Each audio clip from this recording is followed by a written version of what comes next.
Just coming at you with another little daily devotional for us all.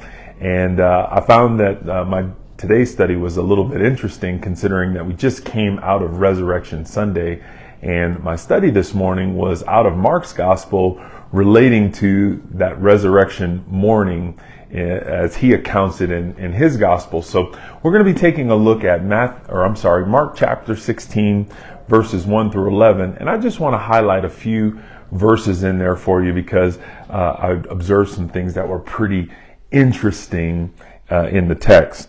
So starting in verse 2, it says this: very early in the morning on the first day of the week, they went to the tomb at sunrise. And this is speaking of the Marys going to anoint the body of Jesus. They were saying to one another, "Who will roll away the stone from the entrance of the tomb for us?"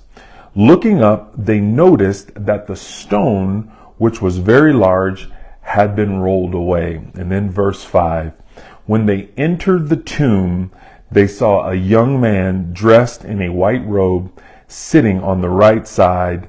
They were alarmed.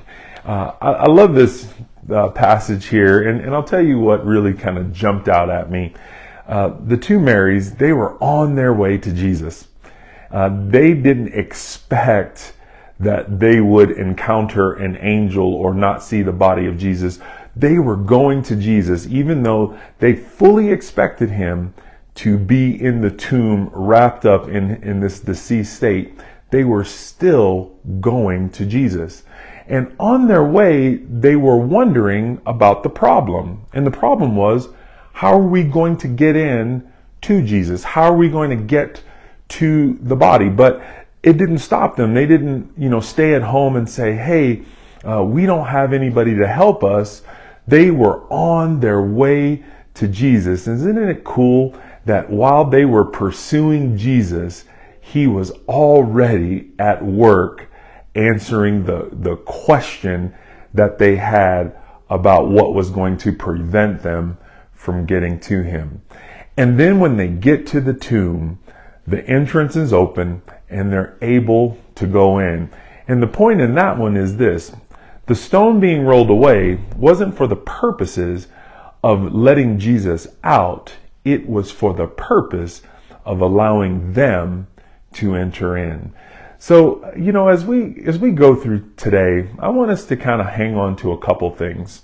One, don't let the distractions of life keep you from pursuing Jesus. That's one of the things that the enemy will use, is the enemy will present what seems to us to be too big a problem for us in getting to Jesus.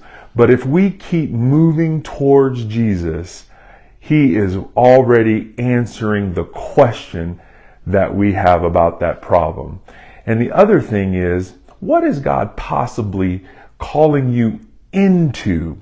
What is he possibly removing distractions, removing obstacles out of your life so that you can enter into his presence, where he is, where he's working? I believe that he's always calling us to be part of a bigger story. So on this Resurrection Day +2, I hope this is some encouragement to you. I look forward to visiting with you guys again soon, as always. And remember this: I'm praying for you and I love you. And until we see each other again, later.